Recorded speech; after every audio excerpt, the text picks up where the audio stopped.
The red zone report is going to be an easy way to identify those high value, leverageable situations like red zone targets, red zone rushes, and all that good stuff. So when you first get to the report here, it's going to default you to a league-wide look at this.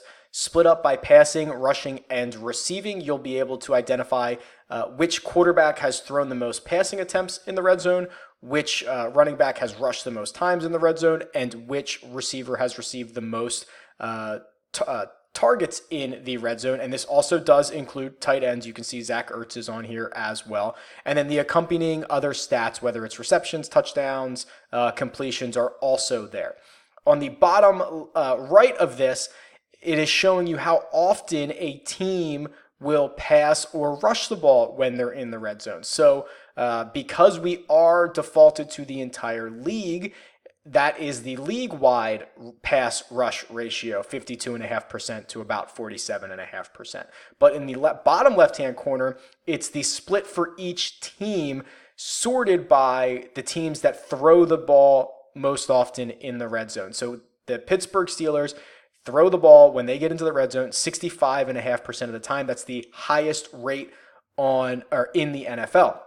So what you're able to do is a couple of things here. You can scroll down and see that Buffalo runs the ball the most when they get into the red zone, over 61% of the time. But what's cool here is now you can drill into any one of these teams. So if I want to see Minnesota, they throw the ball 60.5% of the time when they get in the red zone. If I click on that bar, the report updates for only Minnesota. So now you're able to see who gets those valuable rush attempts in the red zone. Latavius Murray led them last year. Adam Thielen leads the team in targets.